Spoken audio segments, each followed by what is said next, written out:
은혜 받으실 하나님의 말씀은 신약성경 히브리서 2장 14절로 3장 1절까지 말씀입니다. 히브리서 2장 14절에서 3장 1절까지 말씀입니다. 신약성경 354페이지입니다. 히브리서 2장 14절에서 3장 1절까지 말씀입니다. 찾으셨으면 대표로 봉독하겠습니다. 자녀들은 혈과 육에 속하였으며 그도 또한 같은 모양으로 혈과 육을 함께 지니심은 죽음을 통하여 죽음의 세력을 잡은 자 곧 마귀를 멸하시며 또 죽기를 무서워함으로 한평생 매여 종로를 타는 모든 자들을 놓아주려 하심이니 이는 확실히 천사들을 붙들어 주려 하심이 아니요 오직 아브라함의 자손을 붙들어 주려 하심이라. 그러므로 그가 범사에 형제들과 같이 되심이 마땅하도다. 이는 하나님의 의의 일이 자비하고 신실한 대제사장이 되어 백성의 죄를 속량하려 하심이라. 그가 시험을 받아 고난을 당하셨은즉 시험을 받는 자들은 능히 도울 수 있느니라. 그러므로 함께 하늘의 부르심을 받은 거룩한 형제들아, 우리가 믿는 도리의 사도이시며 대제사장이신 예수를 깊이 생각하라. 아멘. 오늘 저는 오직 한 분 예수님을 깊이 생각하라, 이런 제목으로 우리가 남은 생에 붙잡아야 할 하나님의 말씀을 나누고자 합니다. 아무리 신앙생활을 오래 했더라도 마음이란 것에 관심을 기울이지 않고 내면이 건드려지지 않는다면 참된 변화가 일어나지 않습니다. 신앙생활을 10년을 하건 모태신앙이건 직분이 뭐건 간에 마음에 대해서 아무 생각이 없는 사람, 내면이 그대로 있는 사람은 변화되지 않습니다. 그래서 성경은 생명의 근원인 마음, 우리 마음 속에 오랫동안 고착된, 굳어져 있는 옛 생각의 패턴들을 새롭게 만드는 게 신앙의 근본적인 과제다라고 강조합니다. 한번 따라합니다. 마음을 새롭게 함으로. 크게 합시다. 마음을 싹 바꿔서 변화되어야 한다. 그게 로마서 12장 2절의 말씀입니다. 하나님의 뜻을 알려면 마음이 바뀌어야 한다, 이거예요. 마음이 안 바뀌면 하나님의 뜻을 몰라요. 모든 생각을 사로잡아 그리스도에게 복종하게 하니. 우리가 앞에 2주 동안 생각에 대한 말씀을 나눴는데 청년들은 한번 이렇게 찾아서 이 3주에 연속되는 설교를 시간을 내서 들어보십시오. 필기를 하십시오. 그래서 이번 기회에 좀 도전을 좀 받았으면 좋겠습니다. 온 교회가 모든 생각을 사로잡아서 그리스도에게 복종하게 하니. 이게 뭐냐면 마음의 영역, 내면에서 치러지는 영적 전쟁의 핵심입니다. 영적 전쟁, 마귀와의 전쟁이 바깥에도 있지만 세상과 싸우지만 내 마음 속에 전쟁이 있는 거예요. 그 핵심이 뭐냐? 모든 생각을 사로잡아 그리스도에게 복종하게 한다. 생각이 그리스도 앞에 꿇어 엎드리는 거예요. 동일한 이 맥락에서 우리가 히브리서 3장 본문을 통해 아주 귀한 신앙적인 권면을 발견하게 됩니다. 그거는 뭐냐? 바로 예수를 깊이 생각하라, 이 권면입니다. 한번 따라하겠습니다. 예수를 생각하라. 예수를 깊이 생각하라. 아멘. 예. 오늘날 우리가 살아가는 이 시대는 모든 게 정신없이 돌아가는 시대입니다. 분주한 시대. 흥분을 자극하는 도파민 작용이 넘쳐납니다. 도파민이 뭔지 들어봤죠? 도파민이 뭐냐? 흥분하게 만들고 재미있는 거 막 이거 찾는 거, 이게 도파민 작용인데 세상 속에 도파민이 넘쳐나요. 사람들은 주의가 산만합니다. 우리 시대의 사람들은 이전의 사람들하고 달라요. 옛날 사람들은 독서도 할 줄 알고 생각도 하고 그랬는데 책을 읽지를 못해요. 왜? 영상에 길들여져서. 맨날 영상만 보다 보니까 책은 와우, 이게 뭔지도 모르겠고, 아이들이 문해력이 없습니다. 그런 얘기 들었죠. 말을 못 알아들어요. 맨날 자극적인 것만 보니까. 그리고 생각을 안 해요. 생각하는 걸 싫어합니다. 인생이 어디서 와서 이런 질문 안 합니다. 그게 문화적인 영향입니다. 문화가 그래요. 지금 문화가 막 바뀌어서 지금 AI 시대 막 바뀌는데, 그래서 이 뇌 자체가 자극을 받아서 그렇게 세팅이 돼버립니다. 이 뇌가 생각을 못해요. 옛날 분들을 보면 전화번호 다 기억해요. 옛날엔 그랬어요. 그 다음에 운전할 때 내비게이션이 어디 있어요? 그냥 지도 보고 아니면 자기가 알아서 찾아가는 거예요. 근데 지금은 뇌가 그렇게 세팅이 돼가지고 전화번호도 못 외우고 내비게이션 없으면 아무것도 못하고, 최근에 얼마 전에 무슨 불 나가지고 문제 생겼잖아요. 그러니까 지금 막 나라가 흔들리고 세상이 그래요. 우리가 지금 가지고 있는 이 모든 게 영원한 게 아니라 한 방에 무너질 수 있는 거예요. 깨달으십시오. 굳건하지 않습니다. 그래서 생각하는 것 자체를 새롭게 배우고 훈련하는 게 일반적으로도 중요합니다. 일반 학교에서도 생각하는 걸 가르쳐야 되고, 특별히 신앙적으로도 이게 중요하기 때문에 여러분, 예수를 깊이 생각하라, 이 히브리서 기자의 도전을 진지하게 받아들이는 게 지혜로운 겁니다. 예수를 깊이 생각하는 게 뭘까?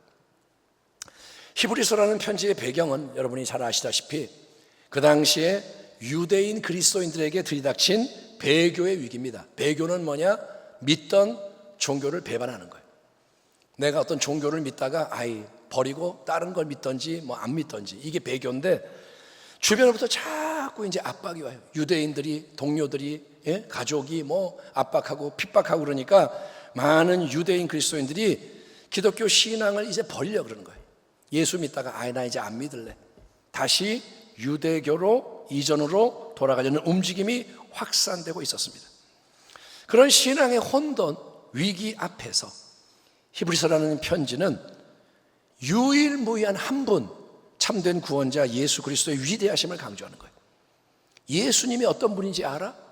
그분은 유일무이한 분이야. 모세와 비교할 수 없고 천사와 비교할 수 없고 막 이렇게 하면서 너희는 그분에 대한 믿음, 이 새로운 믿음을 절대 포기하면 안 돼. 참된 신앙의 담대함으로, 인내함으로 너희는 끝까지 가야 돼, 승리해야 돼, 이 메시지를 간곡히 전하고 있는 겁니다. 히브리서의 주제는 믿음을 지켜라. 그러므로 함께 하늘의 부르심을 받은 거룩한 형제들아, 히브리서 기자는 여러분, 신앙의 위기에 처해 있는 유대인 그리스도인들을 향해서 형제들아 라고 부릅니다. 형제들아. 여기서 형제들, 또 여성은 자매들이죠. 형제라는 말 속에는 자매가 들어가 있는 거예요. 그래서 형제 자매들, 이거는, 이 호칭은 인간적인 혈연 관계에 기초한 게 아닙니다.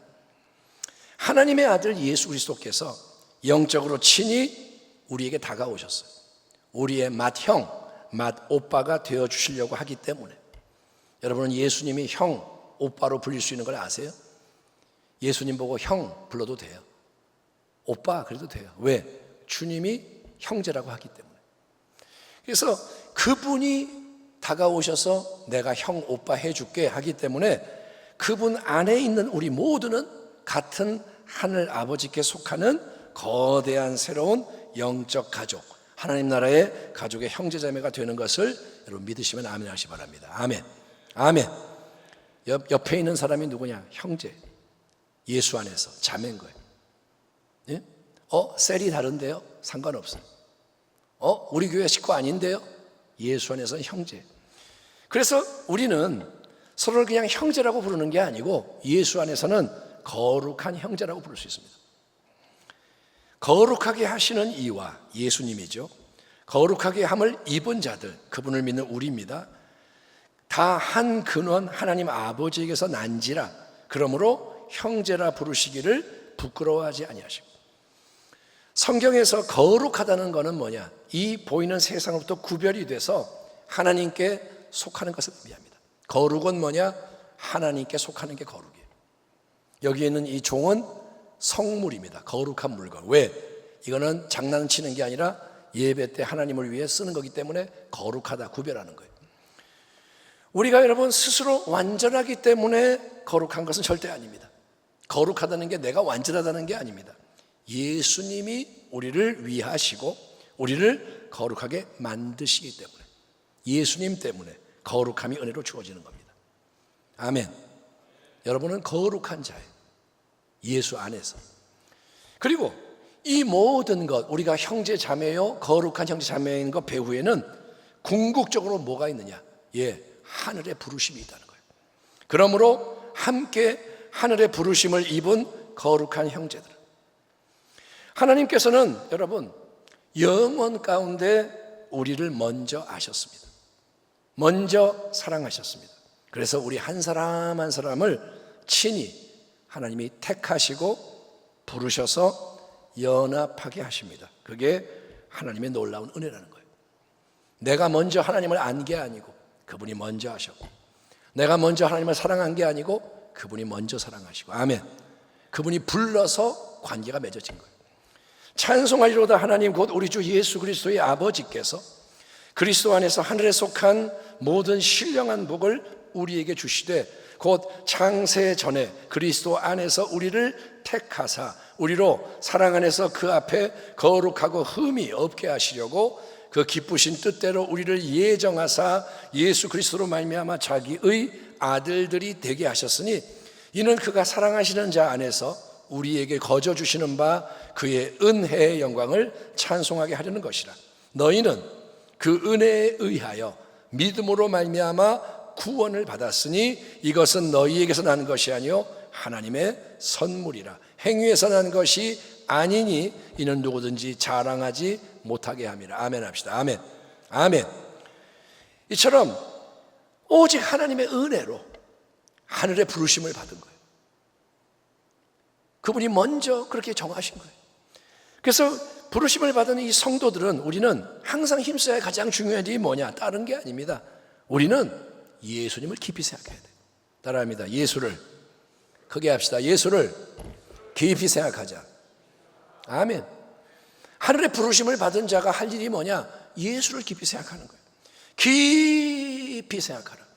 이 단어의 뜻은 오직 예수님 한 분에게 몰두하고 전념해라. 마음을 그분에게 딱 고정시키고 숙고해라. 곰곰이 생각하고 또 생각하고 곱씹어보고 하라는 거예요. 지금 히브리서 수신자들은 동족 유대인들로부터 여러분 핍박을 받고 있습니다. 현실이 암울합니다. 현실이 한가한 게 아닙니다. 아침에 눈을 뜨면 핍박이 와요. 언제 어떻게 될지 몰라. 하지만 그 사람들, 눈에 보이는 주변의 환경을 바라보지 말라는 거예요. 네? 지금 내가 핍박을 받지만 나를 핍박하는 사람들 바라보고 환경을 바라보지 말라는 겁니다. 또 내 마음이 어떤지, 기분과 감정이 얼마나 요동치는지 자기 자신에게 매여 있지 말라는 거예요. 상황은 안 좋아요. 그러나 환경도 아니고 사람도 아니고 자기도 아니고 그 대신에 가장 중요한 한 분, 누굽니까? 예수님께 집중함으로써 신앙의 초점, 근본을 새롭게 해라. 그게 변화의 열쇠요 승리의 비결이다. 히브리서 기자는 상기시킵니다. 예수를 깊이 생각해라. 그것은 첫째 뭐냐? 이 말씀은 예수님이 누구신지 또 그분이 어떤 분이신지 깊이 생각하는 도전입니다. 예수님이 누구십니까? 우리가 좀 전에 찬양했죠. 예수님은 누구신가? 우는 자의 위로요. 예수님에 대한 답변이 나오는데 여러분은 아멘 하기 바랍니다. 예수님은 누구신가? 그분은 선한 목자요. 아멘. 양들의 문이요. 그분은 생명의 떡이요. 하나님 아버지께로 이끌으시는 그 유일무이한 길, 그 진리. 예수님은 누구시냐? 생명의 참포도나무요. 메시아, 그리스도, 다윗의 자손, 하나님의 아들, 왕 중의 왕. 예수님은 주님이십니다. 우리의 신랑이요, 우리의 친구요, 맏형과 맏오빠. 그분은 전능하신 창조의 말씀이 육신이 되신 분, 세상에 오신 참 빛. 예수님은 교회의 머리요, 열방의 소망. 그분은 만물 안에서 만물을 충만하게 하시는 분 등등등. 성경 속에는 예수님에 대한 표현들이 이보다 훨씬 많이 제시되어 있는데 여러분이요, 그 모든 표현 이거를 깊이 계속 생각함으로써 그 속에 담겨 있는 충만한 진리를 마치 보물을 캐내듯이 캐내라는 거예요. 예수님은 누구신가? 예수님은 내가 아는 거 이렇게 끝나는 게 아니라, 예를 들어서 예수님은 선한 목자, 선한 목자 끝, 이게 아니라 선한 목자는 뭘까? 이러면서 생각을 하는 거예요. 캐내라는 거예요. 또 두 번째, 예수님을 깊이 생각하라. 이 말씀은 예수님이 그분이 이 땅에서 어떤 삶을 사셨고 어떤 일을 행하셨는지, 또 지금도 항상 살아계신 그분이 어떤 일을 행하고 계신지, 장차 어떻게 모든 일을 완성하실지를 깊이 생각하도록 초대하는 겁니다. 여러분, 사도신경에서 우리는 고백합니다. 그 외아들 하나님의 독생자 우리 주 예수 그리스도를 믿사오니 이는 성령으로 잉태하사 동정녀 마리아에게 나시고 본디오 빌라도에게 고난을 받으사 십자가에 못 박혀 죽으시고 장사한 지 사흘 만에 죽은 자 가운데서 다시 살아나시며 하늘에 오르사 전능하신 하나님 우편에 앉아 계시다가 거기로부터 산자와 죽은 자를 심판하러 오시리라.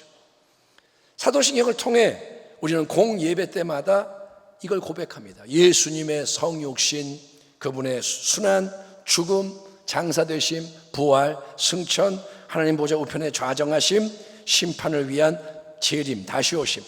근데 여러분, 사도신경을 고백하면서 뭘 느끼고 뭘 체험합니까? 많은 사람은 앵무새처럼 하고 아무 생각, 딴 생각하면서 전능하다 전지를 이런 게 많아요. 그게 아닙니다. 그 속에 담겨 있는 깊은 진리가 뭔지를 예수님이 죽으시고 장사된 게 뭔가, 부활하신 게 뭔가 골똘히 곰곰이 생각함으로써 진리이신 예수님을 온전히 알고 그 진리가 너희를 충만케 자유케 하게 하라는 거예요. 예? 공생애 동안 우리 예수님은 어떤 일을 하셨나요? 3가지 주요 사역. 하나님 나라의 복음을 전파하셨습니다. 가르치셨습니다. 또 기적을 행하셨습니다. 병자를 치유하고 귀신들을 쫓아내고. 보혜사 성령을 통해 예수님은 지금도 그 모든 일을 동일하게 행하십니다. 그분은 옛날의 예수가 아니라 지금도 동일하신 거예요. 아멘. 아멘. 지금도 예수님은 진리를 말씀하고 계시고, 지금도 예수님은 치유하고 계시고, 지금도 예수님은 귀신을 쫓아내시는 분이에요. 아멘. 예수님은 변하지 않으세요. 영혼이 잘됨 같이 범사가 잘되고 강건하게 하시는 전인적인 축복의 역사, 아브라함의 복의 역사를 베푸시는 분이 예수님이신 거예요. 히브리서 3장 1절은 이 예수님에 대해서 특별히 2가지 중요한 칭호를 강조하고 있음을 봅니다. 우리가 믿는 도리의 사도이시며 대제사장이신 예수를 깊이 생각하라.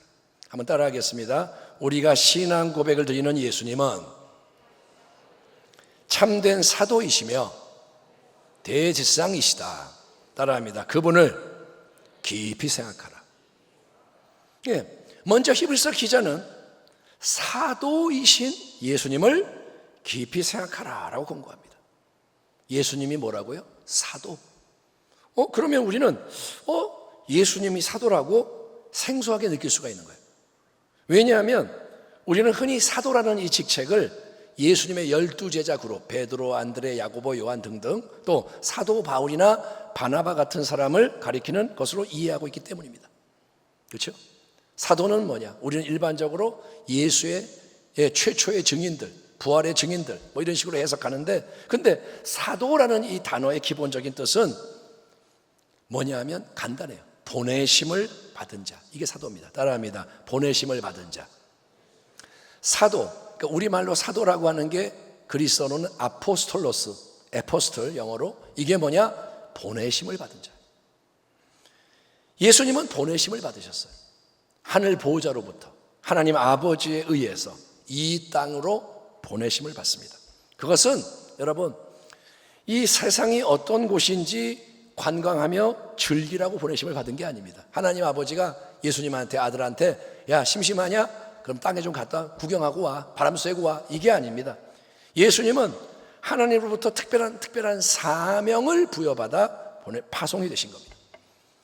고대 세계에서 임명을 받아 파송된 사자는 보내시는 그분의 모든 권한을 부여받고 그분을 대표하는 사람입니다. 그러니까 한 나라의 왕이 보내는 사신은, 대사는 그 나라 왕국과 왕을 대표하기 때문에 왕과 같은 예우를 받게 되는 겁니다. 또 그 사신이 전하는 메시지는 왕의 메시지로 인정이 되는 거예요. 사신이 왕의 보내심을 받아 말을 전하면 그거는 왕이 하는 말이라는 거죠. 여러분, 암행어사가 나타납니다. 사극을 보면 마패를 딱 들이밀면서 어명이요, 그래요. 왕의 명령이요. 그러면 표독한 탐관 우리가 꼼짝 못하고 포박당하는 이유가 여기에 있는 거예요. 아멘 거사가 거짓골로 나와서 마패 내미고 어명이요 그러면 꼼짝 못해. 왜? 왕이 배후에 있기 때문에. 그러니까 전권을 가지고 파송된 대사는 보내시는 분의 존재와 권위를 대표하며 그분의 말을 그대로 전하고 그 뜻을 행하는 분신과 같은 사람이라는 건데, 그렇다면 우리 예수님은 누구시냐? 예, 그분은 영원하신 하나님 아버지의 보내심을 받아서 하나님 그분의 권위로 하나님의 충만한 진리를 전해주시며 하나님의 뜻을 온전히 이루시는 하늘의 사도인 거예요. 아멘. 예수님은 이 땅에 오시는 하나님이신 거예요. 그래서 예수님이 나타나시는 곳에는 영원한 하나님의 나라가 이 땅에 임하는 것입니다. 그분이 가는 곳에 귀신들이 쫓겨가는 거예요. 귀신들이 숨어 있다가 예수님 나타나면 정체가 드러나요. 예? 쫓겨가요. 예수님이 가는 곳에 질병이 치유되는 거예요. 아멘. 예수님이 가는 곳에 진리가 선포되는 거예요. 아무리 저항을 해도 하나님 나라가 전진합니다. 크고 놀라운 세일이 일어나는 것을 믿으시면 아멘 하시기 바랍니다. 그게 사도라는 말의 뜻인 거예요. 아울러 히브리서 기자는 두 번째로 너희는 참된 대제사장 되시는 예수님을 깊이 생각해라 호소합니다. 대제사장. 대제사장이란 성막과 성전에서 하나님을 섬기는 제사장 중에 가장 높은 한 사람을 가리킵니다. 대제사장, 한자로 큰 대자, 영어로 하이 프리스트. 그러니까 제사장들 중에 우두머리라는 뜻입니다. 그 사람의 사명은 영원하신 하늘에 계신 하나님과 이 땅에 있는 그분의 백성 사이에서 중재자, 다리 역할을 하는 겁니다. 그러니까 대제사장은 한편으로는 백성들을 향해, 사람을 향해 하나님을 대변해야 됩니다. 예, 하나님의 뜻을 무지한 백성에게 전해주고 하나님의 공의와 자비와 권위, 능력을 나타내야 하는 것입니다. 동시에 이 대제사장은 백성들의 편에서 그들을 대표함으로 속죄 제사를 올려드리고 백성의 고백 간구를 하나님께 올려드려야 하는 거예요. 하나님으로부터 백성을 향해 또 백성들의 편에서 하나님을 향해 그 중간에 중재자 다리 왔다 갔다 하는 거예요. 여러분, 지극히 거룩하신 하나님 앞에 죄를 지은 인간은 감히 스스로 나아갈 수가 없습니다. 그거를 명심하셔야 돼요. 하나님 앞에 인간이 그냥 쫄래쫄래 못 나갑니다. 그래서 구약시대의 모든 대제사장은 아론이 첫 번째 대제사장이고 그 아들이 이어받고 수많은 대제사장들이 바뀌잖아요. 그들은 온 백성의 죄를 사함받기 위해서 하나님의 말씀대로 짐승의 피를 들고 1년에 한 번 여러분 지성소, 그러니까 하나님의 임재를 상징하는 법궤, 언약궤가 안치되어 있는 가장 깊은 거룩한 처소에 들어가야 했는데 그거는 자기의 목숨을 걸어야 하는 위험천만한 일이었습니다. 왜냐?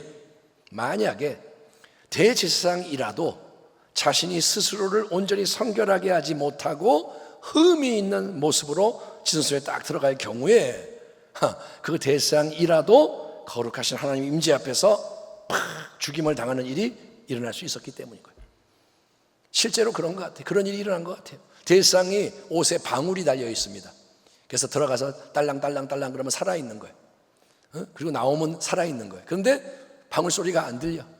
그건 뭐예요? 죽은 거예요. 그러면 줄이 매여 있어서 쭉 당겨서 밖으로 끌고 나오는 거예요.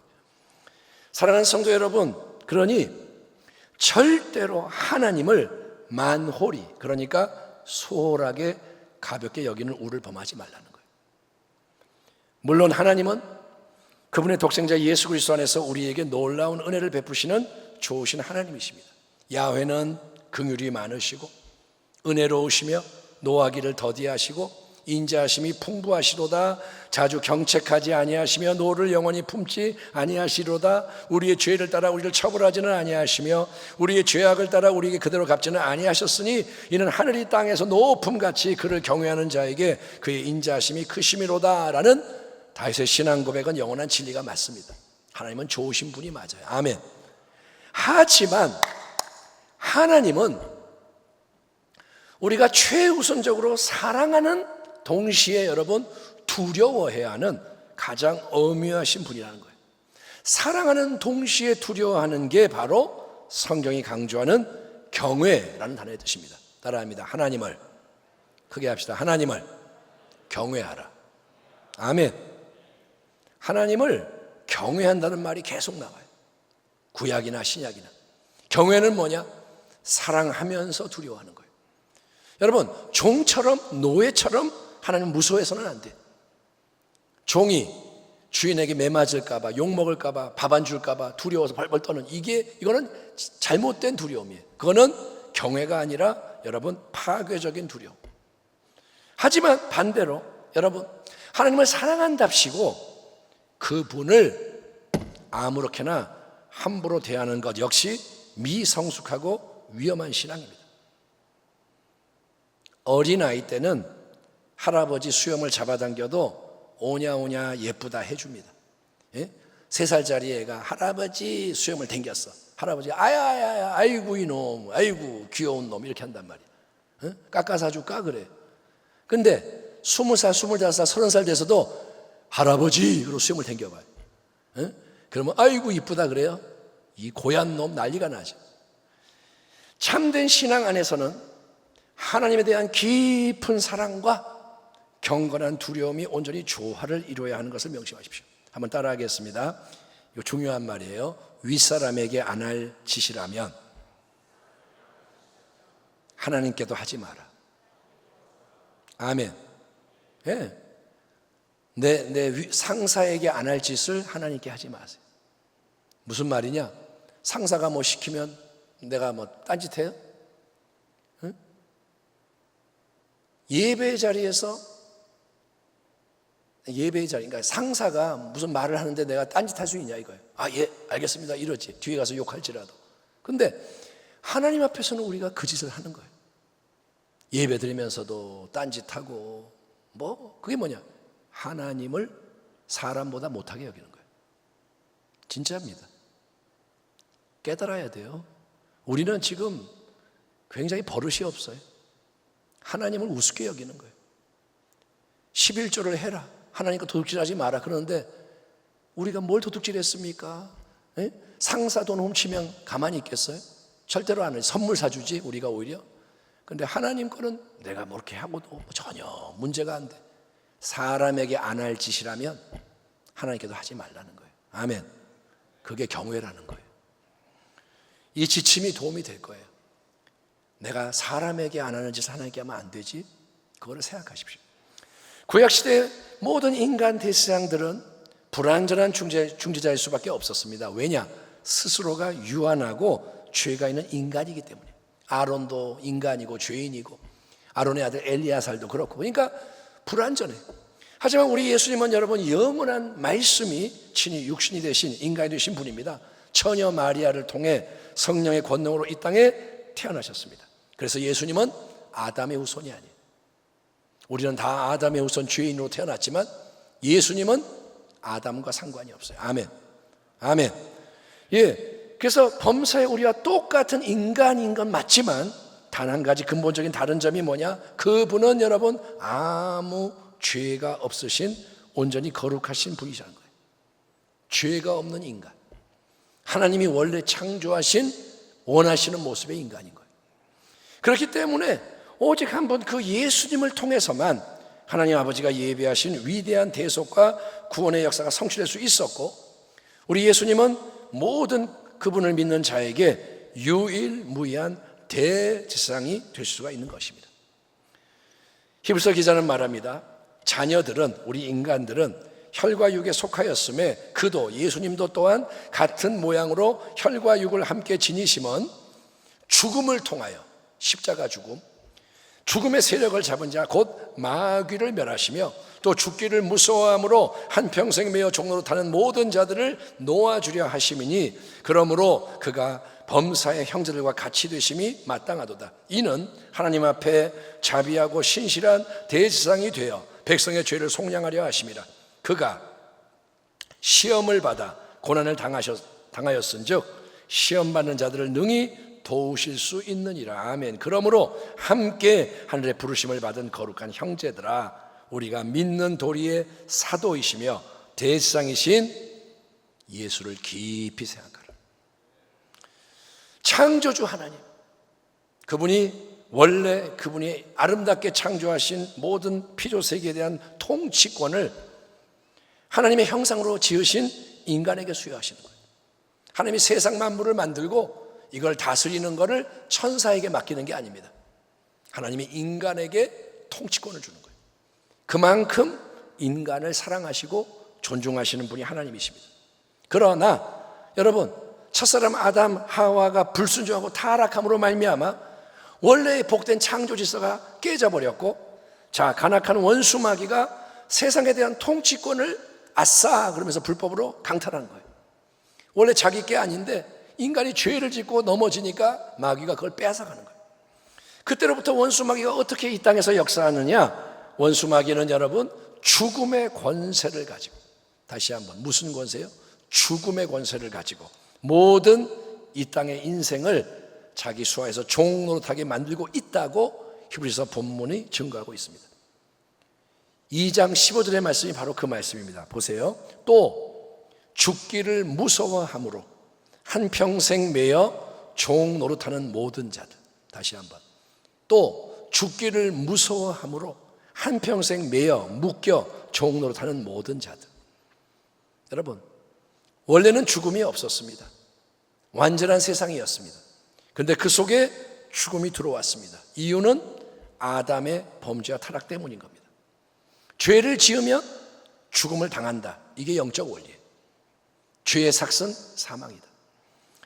그래서 마귀에게는 인간의 그 죄 때문에 죽음의 권세가 주어졌습니다. 마귀가 죽음의 권세를 갖게 된 거예요. 그리고 실제로 이 땅의 모든 인생이 뭐를 제일 무서워하느냐? 모든 사람은 죽는 걸 가장 무서워하는 거예요. 여러분도 그럴지 몰라요. 저도 그렇고. 왜 우리가 질병을 무서워할까요? 왜 코로나 바이러스를 무서워하고 암을 무서워할까요? 보험 상담하는 사람 만나면 이거 보험 드셨어요? 이거 큰일 나요. 이것도 해야 돼요. 이것도 해야 돼요. 그러면 그래요? 두려워하는 이유가 뭐냐? 궁극적인 이유는 죽을까 봐 두려운 거예요. 암 걸리면 죽고 코로나 걸리면 죽고. 또 우리가 왜 가난을 무서워할까요? 고통을 무서워할까요? 결국은 죽는 게 무서운 거예요. 가난하면 돈이 없으니까 밥도 못 먹고 죽으면 어떡하나? 왕따 소외를 당하는 게 무서운 이유도 그대로 계속 가다 보면 외롭고 괴로워서 죽을까 봐 두려운 겁니다. 나 왕따 당하면 혼자니까 어떻게 살아? 죽을까 봐. 자연재해가 무서운 이유? 죽을까 봐. 전쟁이 무서운 이유? 죽을까 봐. 깡패, 강도, 테러리스트가 무서운 이유? 최종적으로 죽는 게 겁나는 거예요. 모든 두려움의 뿌리는, 염려의 뿌리는 죽음입니다. 여러분, 우리의 인생이 열심히 돈을 모으고 지식과 실력을 쌓고 인맥을 관리하고 건강을 챙기고 행복 증진시키고 우리가 힘쓰고 애쓰는 모든 거는 어떻게든 죽음의 위험을 최대한 멀리 밀어내 보려는 의도가 숨겨 있는 거예요. 돈이 있으면 안전하지 않을까? 내가 친구가 많으면 안전하지 않을까? 죽음을 밀어내려고 애를 씁니다. 모두가 궁극적으로 두려워하는 실체는 죽음이에요.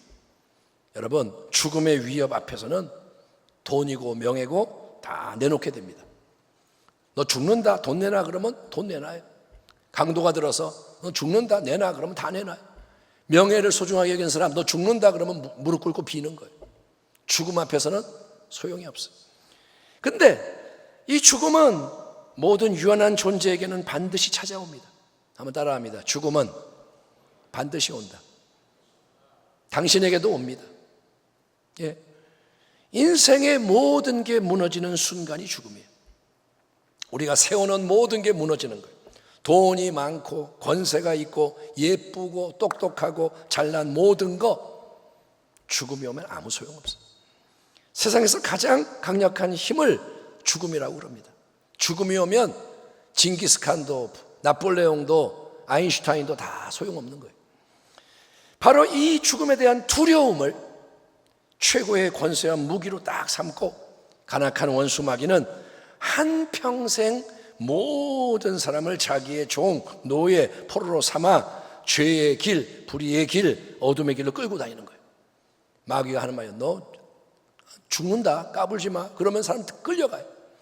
그러다가 결국은 사망과 지옥, 멸망의 구렁텅이에 빠뜨리는 겁니다. 그게 마귀의 수법입니다. 지 말 잘 듣게 죄 가운데 끌고 가다가 너는 죄를 많이 졌으니 지옥이다. 이게 마귀의 술법이에요.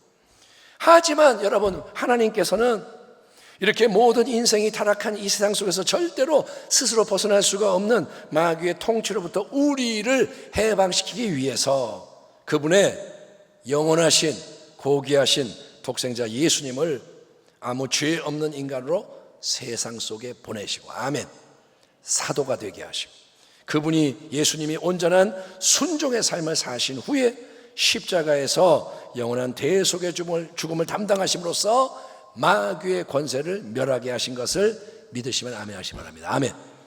하나님은 예수님을 통해서 새 일을 행하시는 거예요. 예수님 스스로 아무 죄가 없습니다. 죽을 이유가 없습니다. 예수님이 죄의 삭시 사망이니 죄가 없는 분은 죽을 이유가 없어요. 그런데 하나님 아버지의 뜻이 있는 거예요. 내 아들아, 나는 네가 죽기를 원한다. 그래서 세상 모든 사람들의 어마어마한 그 죄를 홀로 다 짊어지고 십자가에 못 박혀 죽으십니다. 그가 찔림은 우리의 허물 때문이요, 그가 상함은 우리의 죄악 때문이라. 그가 채찍에 징계를 받음으로 우리는 평화를 누리고, 그가 채찍에 맞음으로 우리는 나음을 받았도다. 우리는 다 양 같아서 그릇 행하여 다 제 길로 갔거늘 야훼께서는 우리 모두의 죄악을 그에게 담당시키셨다. 외적으로 볼 때 예수님의 십자가 죽음은 무능입니다. 실패입니다. 십자가는 그분의 패배와 멸망입니다. 인간이 볼 때 예수님의 인간 대적들, 대세상 바리새인 서기관들 기고만장해서 예수님을 조롱합니다. 아이고 꼴 좋다, 네가 하나님의 아들이라며, 내려와 봐, 그럼 믿어줄게. 지가 남은 구원하더니 자기는 구원하지도 못하네. 원수 마귀도 자기가 하나님의 아들 예수님을 죽음의 권세로 제거했다고 기뻐하며 안도했을 겁니다. 하나님의 아들도 꼼짝 못하네, 죽음의 권세 앞에 꼼짝 못하네. 지옥에서는 성대한 승리의 잔치가 벌어졌을지 모릅니다. 그러나 우리 하나님은 여러분, 십자가의 도가 하나님의 지혜와 능력이라고 선포하시는 거예요. 십자가의 도가 지혜와 능력이다. 보이는 대로가 아니라 역설입니다. 예수님의 십자가 죽음은 겉으로 보여지는 것처럼 그분이 당하시는 게 아닙니다. 그분이 실패하고 패배하는 게 아닙니다. 정반대로 죽음의 세력을 잡은 자 마귀를 멸하시는 하나님의 위대한 승리가 결정적으로 이루어지는 자리였다는 거예요. 십자가는 하나님이 승리하시는 자리예요. 자기를 내어주시는 하나님의 아들, 아버지의 뜻대로 되기를 원하나이다. 죽고 싶지 않았지만 인간적으로 굴복하시는 아들, 그 십자가 죽음으로 우리 예수님은 여러분 온 세상 만민의 모든 죄를 단번에 담당하시고 모든 저주, 가시와 엉겅퀴를 청산하십니다. 가난, 질병, 상처, 소외, 단절, 부패, 죽음, 파괴와 멸망, 마귀의 지옥의 모든 권세를 예수님이 십자가를 통해 단번에 깨뜨리시는 거예요. 아멘. 아멘 합시다. 아멘. 따라합니다. 십자가는 승리다. 예, 그게 뭐냐? 하나님의 뒤집기 역사예요. 씨름이나 레슬링에서, 유도에서 상대가 나를 넘어뜨려 때 넘어가다가 확 뒤집어서 오히려 이기는 거예요. 십자가는 예수님이 지는 것처럼 보였는데 거기서 하나님이 뒤집기를 하시는 거예요. 그리고 예수님이 부활하십니다.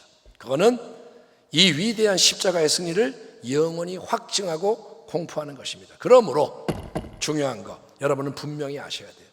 비록 원수 마귀가 여전히 이 악한 세상 속에서 날뛰는 것처럼 보이지만 세상이 얼마나 악해.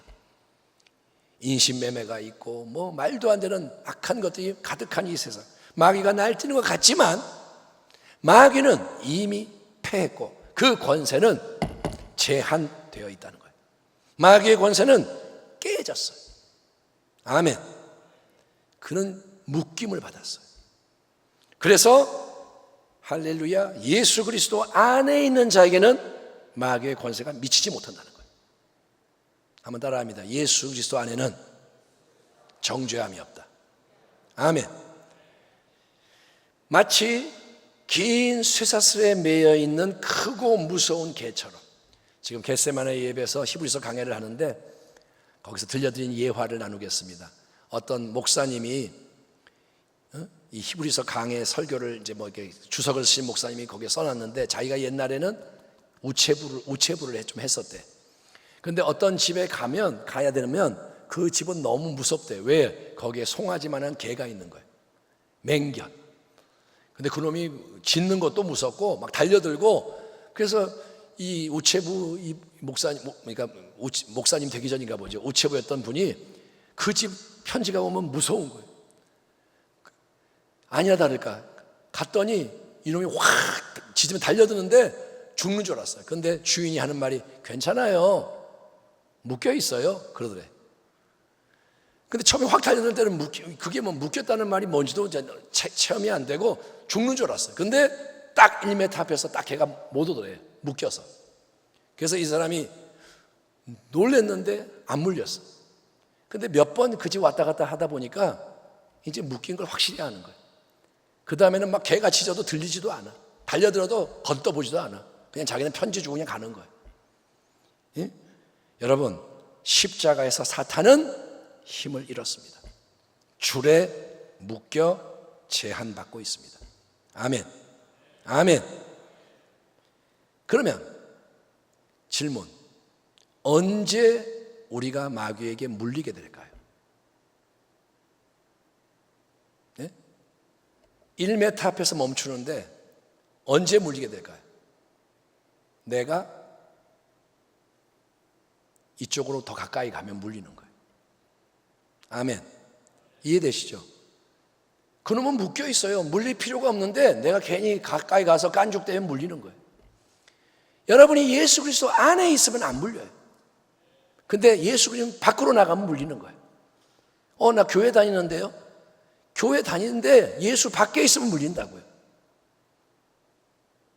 내가 지금 10년 믿었는데요. 그거 아무 상관없어요. 예수 밖으로 나가면 물리는 거예요. 여러분은 예수님을 중심에 두기를 축원합니다. 아멘. 예수 믿는 게 그렇게 중요한 거예요. 십자가 부활의 위대한 승리를 통해서 예수님은 어제나 오늘나 영원토록 동일하신 분으로서 우리의 유일무이한 대제사장이 되어주십니다. 17절 같이 한번 읽어볼까요?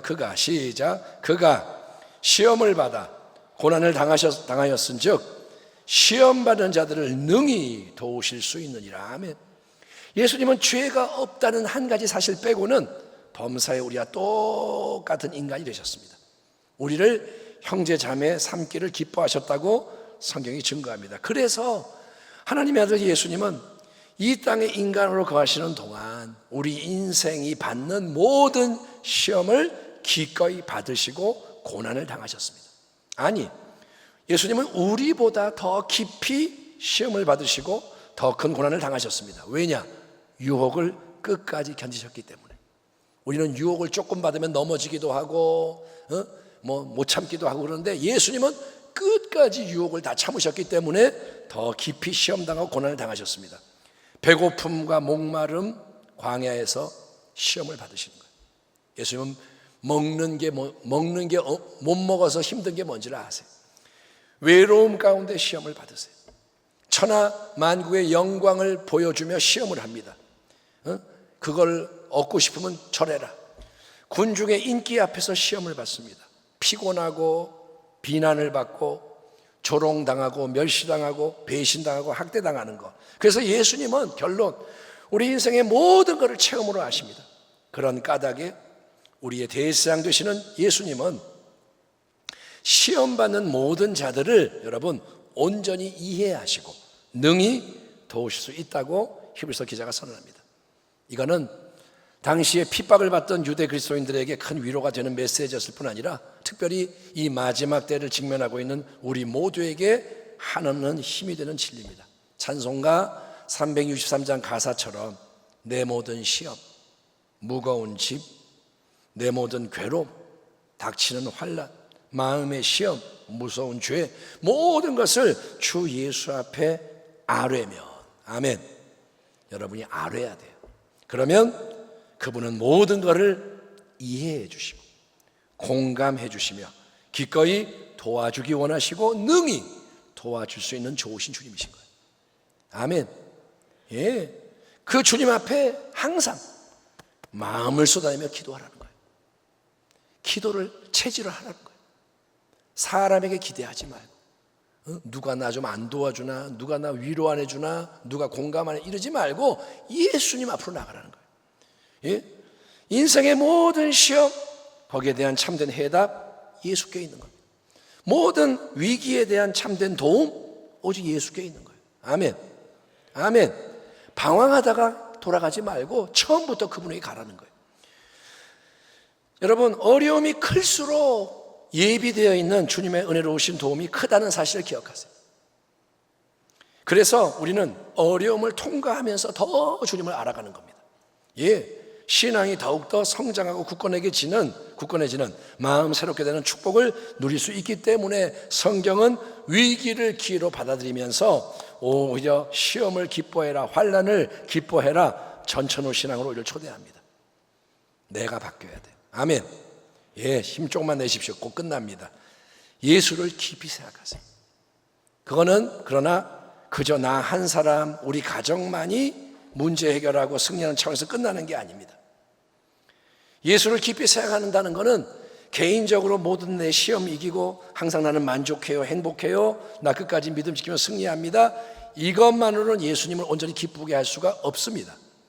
십자가와 부활의 역사로 온전히 승리하신 우리 주 예수님이 이렇게 말씀하십니다. 예수께서 또 이르시되 너희에게 평강이 있을지어다. 아멘. 아버지께서 나를 보내신 것 같이 나도 너희를 보내노라. 이 말씀을 하시고 그들을 향하여 숨을 내쉬며 이르시되 성령을 받으라. 예수께서 나와 말씀하여 이르시되 하늘과 땅의 모든 권세를 내게 주셨으니 그러므로 너희는 가서 모든 민족을 제자로 삼아 아버지와 아들과 성령의 이름으로 침례를 베풀고 내가 너에게 분부한 모든 것을 가르쳐 지키게 하라. 볼지어다 내가 세상 끝날까지 너희와 항상 함께 하리라 하시니라. 아멘. 임마누엘, 하나님부터 보내심을 받아 이 땅에 오신 예수님, 하나님의 사도, 그분이 우리에게 성령 충만을 선물하시며 우리를 또한 이 세상 속으로 보내십니다. 그분의 증인이 되게 하시는 거예요. 작은 예수가 되게 하십니다. 또 대세상 예수님은 우리 모두를 왕같은 제사장으로 세우십니다. 다시 한번, 예수님은 대제사장, 우리는 왕같은 제사장. 예? 그래서 이 세상의 수많은 사람들과 하나님 사이에서 우리가 다리와 중재자가 되게 하시는 겁니다. 여러분이 어디를 가든 하나님은 거기서 하나님과 사람 사이에 중재자를 삼기 원하시는 거예요. 아멘. 여러분이 새로운 땅을 밟을 때, 여행을 갔을 때 하나님 내가 여기 있나이다, 하나님께 이 땅이 올려지기 원합니다. 그런 기도를 드리세요. 아멘. 예, 위대하게 사세요. 그냥 나 뭐 놀러 왔는데요가 아니라 내가 놀러 갔어도 이 땅이 하나님께 드려지기 원합니다. 그런 의식을 갖고 살라는 거예요. 이게 함께 하늘의 부르심을 받은 거룩한 형제 자매의 공동체가 그리스도의 움직이는 몸으로서 세상 속에서 감당해야 하는 빛과 소금의 사명이니 할렐루야. 성도 여러분, 더욱더 복음의 본질에 집중하시고 오직 예수님을 깊이 생각하는, 그래서 더욱더 예수로 충만하고 예수님을 영화롭게 하는 가운데 끝까지 다 함께 온전히 승리하는 주의 백성이 다 되시기를. 아멘. 그런 청년부가 되시고, 아멘, 그런 성가대가 되시고 여러분 모두가 예수를 깊이 생각하고 사랑하는 자가 되기를 주의 이름으로 축원합니다. 기도하겠습니다. 하나님 감사합니다. 예수를 깊이 생각할 수 있도록 이 악한 세대 속에서 도와주시옵소서. 세상 거 다 누리고 주님을 생각할 수 없습니다. 우선순위를 정하게 하시고 철저하게 신본주의가 되게 하여 주옵소서. 예수님의 이름으로 기도하옵나이다. 아멘.